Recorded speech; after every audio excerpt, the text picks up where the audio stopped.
The silence in Albion Innovations Ops Center foreshadowed the earthquake.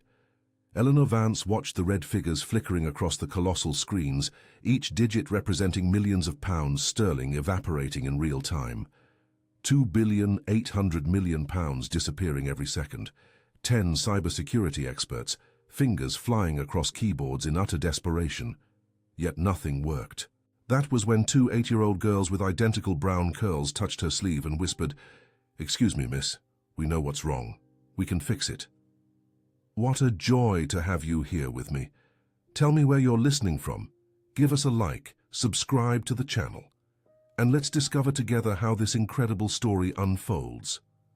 37 minutes earlier, Eleanor was in her corner office on the 23rd floor, everything perfectly under control. Her blonde curly hair was pinned in an impeccable bun, a bespoke suit serving as her armor. She was reviewing quarterly projections when the door burst open. Marcus Thorne, her chief technology officer, had a face the color of old newspaper. The folder in his hands visibly trembled. Marcus never trembled. "Eleanor, we have a catastrophic problem." The ops center on the 25th floor was chaos incarnate. Floor-to-ceiling screens flashed a furious red. 10 specialists hunched over keyboards that clicked like machine guns, sweat beading despite the Arctic air conditioning. "It's not just a virus," Marcus explained, running a hand through his disheveled hair. "It's elegant, terrifyingly sophisticated. It drains assets as if it knows every vulnerability in our system. At this speed, we lose everything in 2 hours, 15 years of building." Eleanor felt her nails dig into her palms. She hadn't built Albion Innovations from the ground up, hadn't survived 3 economic recessions, only to see it all vanish due to malicious code. An engineer in spectacles pointed at patterns flowing across the screens. "We've tried to isolate it, build firewalls, even disconnect manually, but it rewrites itself. Every time we understand the pattern, it shifts. It's like trying to grasp smoke." Meanwhile, 3 kilometers to the south, Sam Davies adjusted the tie of his facilities manager uniform, trying not to dwell on how much that gesture used to mean something entirely different. There was a time when his mornings began with government security code, when he was Sam Davies, the architect of the Bastion Protocol, a legend at Crown Guard Systems. But that was before. Before the phone rang at 7:30 that Thursday, before the police officer's voice, too professional, too pitiful. Before the world fractured into pieces he still hadn't quite managed to put back together. Isla and Ava stumbled into the small kitchen, brown curls disheveled from sleep, pajamas patterned with stars and moons. At 8 years old, they were mirrors of each other in ways that went beyond appearance. They finished each other's sentences, thought in binary code, carried in their brown eyes a sadness no 8-year-old child should know. "Dad," Isla said, climbing onto the stool to reach the cereal, "Julian called again asking you to cover his shift?" Sam nodded, pouring milk into 2 bowls. Julian had a sick daughter, and Sam could never say no when someone needed help. It was one of the things Catherine had always loved about him, that fundamental inability to turn his back on someone in difficulty. "Does that mean you'll be working during the day?" Ava asked, her eyes lighting up in a way that made Sam's heart ache. "Can we come with you? Please? You're on holiday, and you always said one day you'd take us to see where you work." Sam hesitated, spoon paused midair. He avoided mixing his daughters with anything work-related, even if it was just scrubbing marble floors. But looking at those hopeful faces, remembering how they'd spent 12 months practically stuck in the flat during his night shifts, he couldn't say no. "All right. But do you promise to behave? No exploring. You stay where I leave you." The twins exploded in silent celebration. That contained happiness children who'd learned not to make a fuss develop. At 8:30, Sam pushed through the revolving doors of Albion Innovations with Isla and Ava flanking him, pink and purple backpacks making them look even more identical. The lobby during daytime hours was a completely different world from the nocturnal silence he knew. People in smart suits hurried across the polished marble, smartphones to their ears, tablets gleaming. The energy of productivity buzzed from every surface, so different from the empty corridors Sam cleaned under artificial light at 2 in the morning. The security guard at reception raised his eyebrows, seeing him with the girls. Different day, Sam? Paul asked, smiling. Covering for Julian? Sam explained, signing the register. These are my daughters, Isla and Ava. They'll be in the staff room while I work. Paul waved at the twins, who responded with shy nods, and let them through. Sam took the girls up to the second floor, where the small facilities staff restroom was hidden at the end of a narrow corridor. A worn sofa that had seen better days, a scratched table stained by coffee cups, a coffee machine older than the twins themselves. Sam knelt to the twins' height, his calloused hands resting on their small shoulders. You understand, right? I need to fetch the supplies from the basement storeroom. I'll be maybe 20-30 minutes. You stay here, you can read, draw, but don't leave this room. Agreed, the twins promised solemnly. With that exaggerated seriousness, children adopt when they want to appear older. Sam kissed both their foreheads and left, the weight of responsibility pressing on his shoulders in the same way protecting billion-pound systems once had. Things change, he thought bitterly, but the burden remains the same. Isla and Ava lasted exactly 5 minutes in obedient silence before Isla tilted her head, hearing something Ava hadn't yet noticed. Are you hearing that? She whispered to her sister. Ava stopped drawing and listened. Voices, raised voices, laden with an urgency that made the air feel electrically charged. Hurried footsteps echoing down the marble corridors. And something more, something both instinctively recognized even without being able to name it. The sensation that something was profoundly wrong in the very fabric of the building around them. The twins exchanged a look. They didn't need to speak to reach an understanding.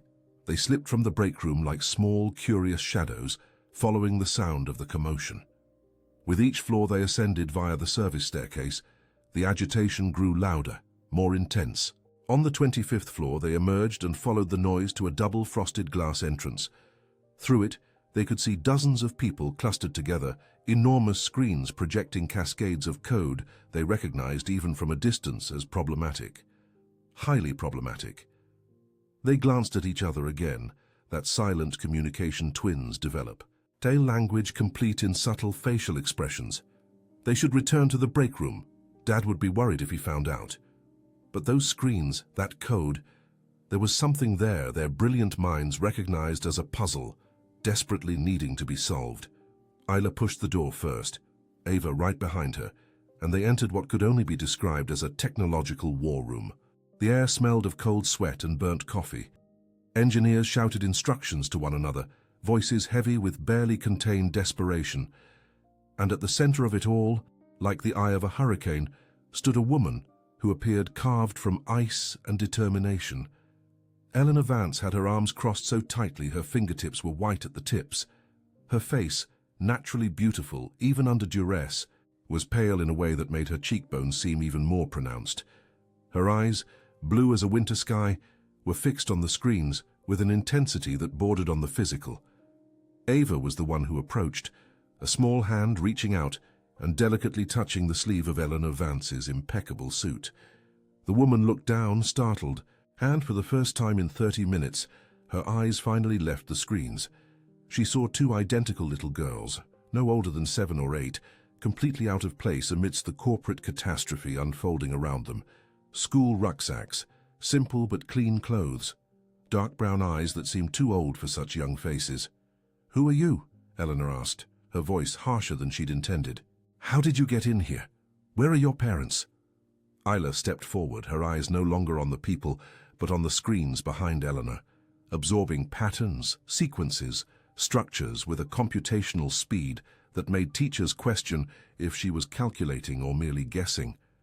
"We can help," Ava said calmly, as if commenting on the weather. Eleanor almost laughed, a hysterical chuckle that had been building in her chest for half an hour. But then Isla pointed at the main screen and said with the clinical precision of a surgeon identifying a tumor, "It's a polymorphic worm with recursive encryption that rewrites itself every 37 seconds. That's why you can't isolate it, but it leaves ghost signatures in the system's memory." The room fell silent. All heads turned, all conversations died, all fingers stopped typing. Two little girls who looked like they'd just come from a Year 3 maths class were using terminology half the adults in that room would struggle to explain. Ava continued where Isla had stopped, words flowing with the natural ease of someone discussing their favorite cartoon. If you track the ghost footprints instead of chasing the active code, you can predict where it will resurface. Build a trap around the next manifestation point instead of trying to catch it where it is now. Marcus Thorne slowly approached, as if nearing a miracle or a hallucination, still unsure which. You understand what you're seeing?" he asked, his voice laced with incredulity and desperate hope. The twins looked at him and then at each other, and Isla shrugged with that casual indifference only genuinely brilliant children can have about their own gifts. "It's just code," she said simply. "Code follows patterns, always follows patterns, even when it's trying to look random, especially when it's trying to look random." Eleanor looked at the two girls, then at the screens where 2.8 billion continued to evaporate, then at her 10 specialists who clearly had no better solutions and made the most insane decision of her professional career. "Give them a terminal," she said, her voice cutting through the stunned silence. Marcus began to protest, citing security, protocols, legal liability, but Eleanor silenced him with a look. "Marcus, we are losing everything. Everything. If these girls truly have a solution, I don't care if they are 8 or 80, give them a terminal." A workstation was quickly cleared, the chair adjusted to the right height, and Isla and Ava settled in as if they were born to the place. Their fingers touched the keyboard and something in the room's atmosphere shifted. They didn't type like children learning. They typed with the fluid confidence of concert pianists, each movement economical, precise, intentional. And more than that, they worked in perfect synchronicity. Isla would type a line of code, Ava would monitor results on auxiliary screens, then they would switch, a flow so natural it seemed choreographed. "Here," Isla murmured, fingers flying across the keyboard. "The ghost signature always appears 2-3 seconds before the next rewrite cycle." Ava nodded, her eyes scanning lines of code that flowed too quickly for most adults in the room to follow. "If we tie a timer to the signature's trail and build an isolated container that closes at the exact moment the worm tries to rewrite itself, it will get stuck halfway through the cycle," Isla completed, her fingers never stopping. "Neither old code nor new code. It will freeze because it won't be able to complete the transformation." Minutes stretched into what felt like centuries. Eleanor stood behind the twins, unable to sit, unable to tear her eyes away from the small hands working technological magic. 10 minutes passed, and the red numbers began to decelerate, the hemorrhage of money losing speed. 12 minutes, and the virus faltered for the first time, stumbling against the container the twins had built. 15 minutes, and it stopped completely, frozen halfway through its rewrite cycle, caught in the very elegance that should have been its strength.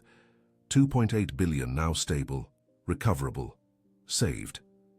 The ops center erupted, not in panic this time, but in exclamations of disbelief, relief, gratitude. Engineers swarmed around the terminal, examining the solution 2 8-year-old children had coded in 15 minutes, a solution so elegant, so brilliant, that half of them were questioning their career choices. Marcus had genuine tears in his eyes, years of work saved by children who were still losing their milk teeth. Eleanor was about to turn to the twins, about to ask their names, to thank them, when a male voice cut through all the celebration like a sharp blade. "Isla? Ava?" The voice came from the entrance, laden with absolute terror, disbelief, and something that sounded dangerously close to panic. Sam Davies stood in the doorway, a large box of cleaning supplies forgotten in trembling hands, his facilities manager's uniform with the company logo suddenly looking absurdly out of place. His face was ashen, eyes wide and fixed on his daughters seated at the computer terminal, surrounded by executives and engineers, tiny hands still on the keyboard that had just saved a multi-billion-pound company. It was every parent's nightmare manifesting itself. The twins turned in their swivel chairs, and Eleanor saw something that cracked through her perfectly constructed professional exterior. Genuine fear painted on the faces of those brilliant girls. Not fear of physical punishment, Eleanor recognized that immediately, but fear of something far worse, fear they had disappointed someone they loved more than anything in the world, fear they had caused pain to someone who had already suffered too much. "Daddy," Ava whispered, the word coming out small and broken. We're so sorry. We know we should have stayed in the break room, but we heard the commotion and came up. They were in trouble, serious trouble, and we just wanted to help." Isla joined in, words tumbling out in a desperate torrent. "We didn't mean to make you cross. We didn't mean to mess things up, but they needed help and we knew. We knew how to fix it, and we couldn't just leave when we could do something." Sam let the box of supplies fall, bottles of cleaner and rolls of paper towels scattering across the expensive carpet like shipwreck debris. He crossed the room in 3 long strides, work shoes leaving marks on the pristine carpet he himself would clean later, and pulled both girls into his arms with a force that spoke of absolute terror, transmuted into physical relief. Eleanor expected anger. She expected shouts, reprimands, the natural fury of a father whose daughters had disobeyed a direct order. What she saw, what everyone in the room saw, was a man holding his daughters as if they were made of something precious and breakable, broad shoulders, trembling with barely contained emotion. "I'm so proud of you," Sam said, his voice cracked and thick. "So proud of both of you. You are both so incredibly brilliant, so brave, so good." The twins began to cry, relief flooding through them like dams finally bursting after months of holding back too much pressure. They thought he'd be furious, Eleanor realized, observing the scene with something uncomfortable stirring in her chest. They thought they would have disappointed the man who was clearly the center of their universes. Sam pulled back, cupping their tear-streaked faces in his calloused hands, thumbs wiping away tears that kept falling. "I'm so sorry," he said, his voice so laden with grief that Eleanor felt a pang in her own throat. "I'm so sorry for making you think you needed to hide who you are. I'm so sorry for letting my pain steal your dreams. You are perfect exactly as you are, and I should have told you that every single day." Eleanor watched, unable to look away, something she hadn't felt in years, perhaps decades, stirring in her chest. When was the last time anyone had looked at her with a quarter of the pure love this facilities manager was pouring over his daughters? Marcus Thorne approached cautiously, touching Sam's shoulder with the gentle consideration people use when approaching wounded animals. "Sir," Marcus said softly, "your daughters have just saved this company. They are the most talented programmers I have ever seen." A senior engineer suddenly gasped, her eyes widening behind her spectacles. She stared at Sam as if seeing a ghost. "You're Samuel Davies," she said, and it wasn't a question. "You designed the Bastion protocol. You worked at Crown Guard Systems. You're a cybersecurity legend. You just vanished a year ago. Everyone wondered what had happened." Sam stood tall, holding the twins close, his body language shifting from vulnerable to fiercely protective in a heartbeat. "Not now," he said, his voice polite but guarded, an iron gate sliding over something he was clearly not ready to discuss in a room full of strangers. He began to turn, an arm around each daughter, murmuring his thanks for letting Isla and Ava help, but Eleanor found herself speaking before her brain could censor her words. "Please," she said, the word coming out softer than anything that usually escaped her lips in that environment. "Please wait." Sam paused, looking at her with eyes that carried the kind of weariness Eleanor recognized from her own mirror on bad days, a tiredness that went far beyond mere physical sleep deprivation. "Your daughters have just saved my company," Eleanor said, choosing her words carefully. "They've saved everything I've built over the last 15 years. Would you allow me to thank you properly? A dinner, perhaps tomorrow evening. My choice of restaurant. The 3 of you deserve to be celebrated for what you've done today." Sam shook his head, that instinctive movement of someone accustomed to refusing kindness. "It's not necessary, really. The girls only did what they could to help." But Eleanor saw the expressions on Isla and Ava's faces, hopeful eyes turning to their father, and she gently pressed, "They deserved to be celebrated. What they did today wasn't just helping, it was extraordinary." The twins began to plead, not loudly or demandingly, but with those knowing looks daughters use on fathers when they sense victory is already half won. "Please, Daddy," Isla said. "We've never been to a fancy restaurant before."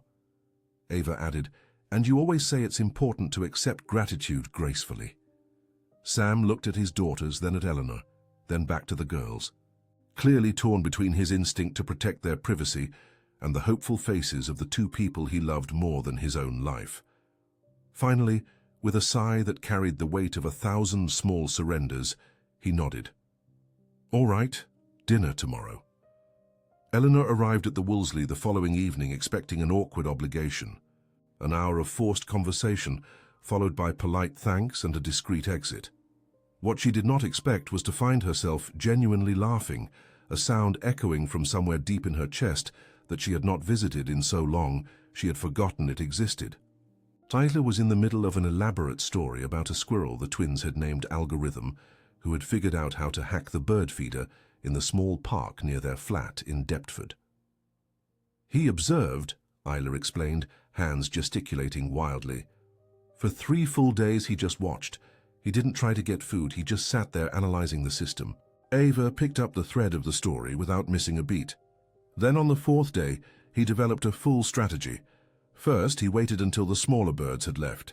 Second, he used his weight to swing the feeder until the seeds fell out. Third, he collected the seeds from the ground. Basic social engineering, really. Eleanor found herself leaning forward, genuinely invested.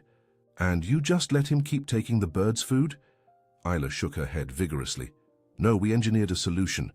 We created a pulley system with counterweights, so only birds light enough could land on the feeder. Did it work? Eleanor asked, and realized it was the first time in years she had asked a question without already knowing the answer. Without testing someone or planning her next move. Isla smiled, that smile that held multitudes of knowledge. It worked for exactly 3 days. Then Algorithm figured out the pulley system and broke it. We had to respect the persistence at that point. Eleanor laughed again, the sound feeling less strange now, almost natural. Sam was quiet, watching his daughters with an expression so soft, so full of undiluted love, that it made something tighten in Eleanor's chest. When was the last time, she wondered, that anyone looked at anything with such pure, uncomplicated love? Isla turned to Eleanor, tilting her head in the way precocious children do when they are genuinely curious. Miss Vance, what made you start your company? Eleanor paused, fork halfway to her plate. Nobody asked that anymore. People presumed they knew, made assumptions about ambition, greed, power.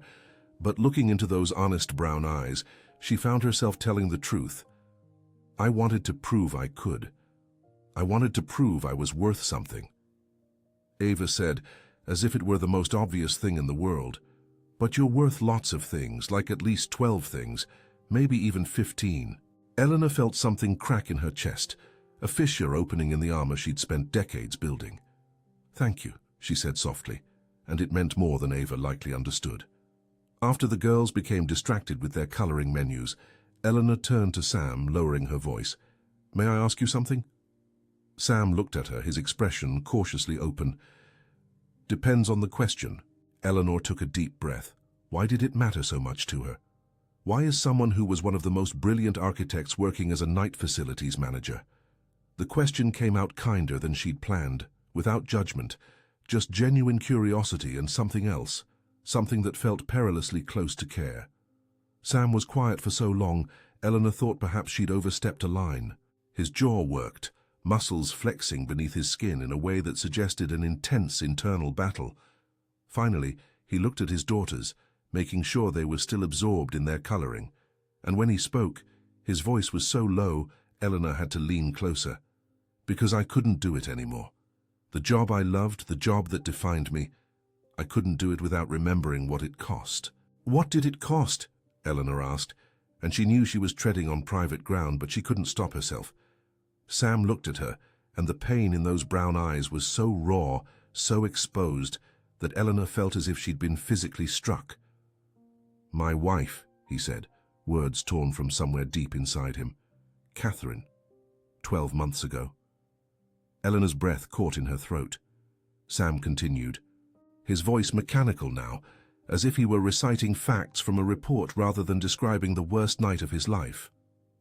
I was working late on a Thursday evening, critical security update. The twins were with me in the office, they often were. They loved being there. Catherine called around 7, said she'd come pick us up, take us for dinner. I told her to give me another hour. His voice cracked slightly. And she said, I'm leaving right now, see you soon, love. He paused, fingers clenching the water glass hard enough that Eleanor feared it might shatter. She never arrived. A drunk driver went through the intersection at twice the legal limit, hit her car on the driver's side. The police said she died instantly, as if that was supposed to make me feel any better. The silence that followed was so heavy, Eleanor felt it crushing her lungs. If I'd left work on time, Sam finally continued, each word sounding like broken glass. If I'd taken the girls home earlier, if I'd just said no to one more project, one more late night, Catherine wouldn't have been on that road at that exact moment. She'd still be alive, still be here, still be their mum. "Kai, it wasn't your fault," Eleanor said, the words automatic yet genuine. Sam looked at her with something dangerously close to anger, but Eleanor recognized it as pain. "Wasn't it?" he questioned, voice raw. "I chose work over my family. I chose one more hour instead of going home, and she died because of that choice." Eleanor shook her head firmly. "You chose to finish something important. That's not the same as choosing work over family. And a drunk driver chose to get behind the wheel. That choice, that death, isn't on you." Sam shook his head, tears finally escaping despite his best efforts. "Logically, I know that, but guilt doesn't care about logic. It eats you up anyway, every single day." He took a deep breath, trembling. "So I gave it all up. 3 weeks after the funeral, I liquidated my investments, set up trust funds for the girls, and took the first job I could find that had absolutely nothing to do with technology." "Did it work?" Eleanor asked softly. "Running far enough away?" Sam laughed, the sound utterly devoid of humor. "No, it just made me hollow. But at least I have time with them. At least I can be there for my daughters." Eleanor remained quiet. Processing, then said softly, "They're still coding, you know." Sam's expression softened a little. "I know. In secret, late at night. They hid Isla's laptop under her bed, protected their passion from me because they didn't want to hurt me anymore." His voice was filled with a mix of awe and sadness. "They love me so much. They hide who they are to protect me." "The kind of dad who's hurting," Eleanor responded gently. "The kind of dad they love so much they'd do anything to protect you. Sam, they're not hiding because they're afraid of you. They're hiding because they love you so much." Sam looked at her, really looked, and Eleanor felt something pass between them. An understanding, a connection she wasn't ready to name. "I know what you're thinking," she said softly. Sam raised a questioning eyebrow. "What?" "You're thinking you don't deserve to live fully, that you don't deserve to be happy, that allowing yourself joy would betray Catherine's memory," Eleanor said, words emerging with a conviction that surprised even herself. "But I believe Catherine would want you to live, to truly live, not just exist. I believe she would want you to let Isla and Ava be who they are destined to be. I believe she would want you to stop punishing yourself for being human." Sam stared at Eleanor, his eyes suddenly glistening with unshed tears. "I don't know if I can," he admitted, his voice cracking. Eleanor reached out completely now, her hand covering his on the table. "Then learn. Learn like the man who is clearly braver than he realizes." They sat like that for a long moment, hands connected across the table, two broken people beginning to see possibility in each other, until Isla looked up with eyes far too discerning and said, "Daddy's smiling again." Ava nodded wisely. "Miss Vance makes him smile." That dinner changed everything. More dinners followed. Weekend outings Eleanor found herself anticipating with an almost adolescent eagerness. The twins dragged her to museums where they asked impossible questions.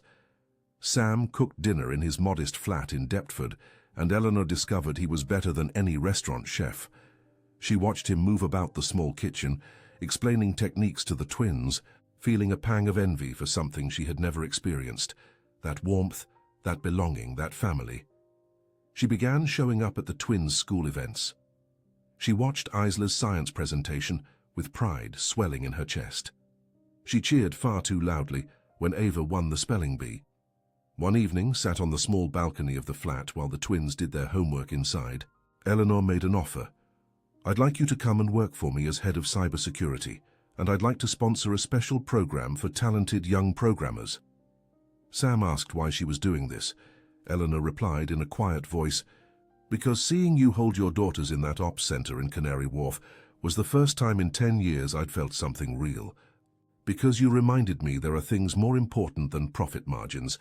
Because I think you are brave, and I'd like to learn how to be brave too."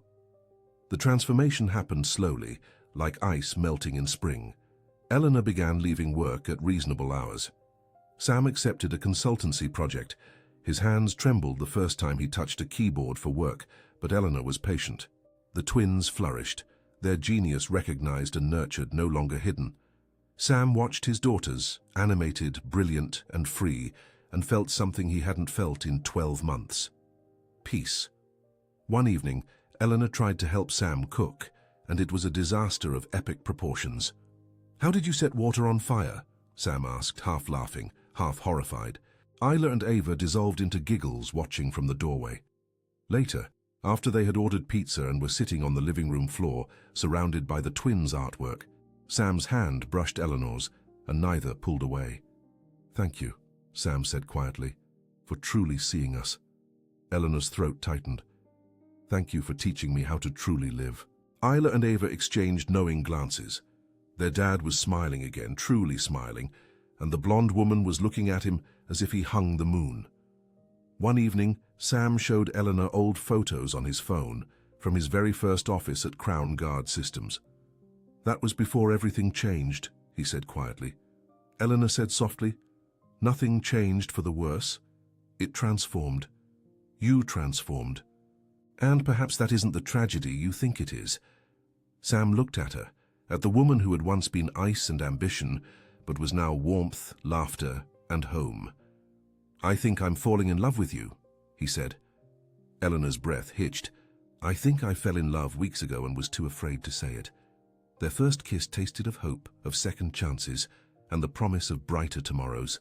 2 years after the data breach, Sam brought Eleanor back to the ops center with Isla and Ava hidden nearby, practically vibrating with excitement. The room looked different now, less sterile, more lived in somehow. Sam held Eleanor's hand. "This was where everything changed, where 2 8-year-old girls showed me that running from my past wasn't honoring Catherine's memory. Living was." He knelt, pulling out a small velvet box. Eleanor's hand flew to her mouth. "Eleanor Vance, you have taught me that broken things can become beautiful, that endings can be beginnings, that love doesn't have to be perfect to be real. Will you marry me?" Isla and Ava burst from their hiding spot, shouting, "Say yes, say yes!" And Eleanor was laughing and crying at the same time. Yes. 1,000 times yes. The four stood there in the ops center where it all began, holding on to each other, a family built from broken pieces and brave choices. 6 months later, Eleanor was in her office looking at the photo on her desk, the four of them on a windswept beach, genuinely happy. Her company had fully recovered, but that wasn't what made her smile every morning. What made her smile was the sound of Sam's key in her door at the end of the day, the twins' excited voices, the shared family dinners, the way Sam looked at her as if she were his entire world. Sam had stopped fleeing his grief and begun to live with it. Catherine's memory was no longer a wound. It was a foundation, something beautiful upon which they built their new life. Isla and Ava were thriving, already receiving interest from universities despite being only 10 years old. But more importantly, they were happy, whole, free to be brilliant without hiding. Eleanor had learned that the warmest thing in the world was not profit margins or quarterly reports. It was coming home to 3 people who loved her, not for what she had achieved, but for who she was. Sometimes salvation comes from the most unexpected places, from facilities managers who were legends, from children who see possibilities where adults see impossibilities, from hearts brave enough to risk feeling again. In the end, it was not the data breach that changed everything.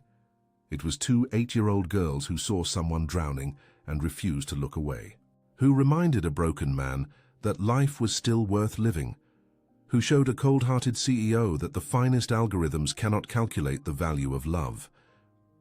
Sam never imagined that covering a colleague's shift would lead to the best decision of his life. Eleanor never knew that her company's greatest catastrophe would introduce her to her greatest love. Isla and Ava never planned to save anyone that day. They just wanted to help. But that is how the best things in life happen, when we are brave enough to help, brave enough to feel, brave enough to try again. Because you never know who is waiting on the other side of your fear. You never know what beautiful things can grow from broken pieces. If this story has moved you as it has me, click on the video appearing on your screen now to discover another story that will stir your heart. And do not forget to subscribe to this channel so you do not miss the next incredible stories I have brought for you.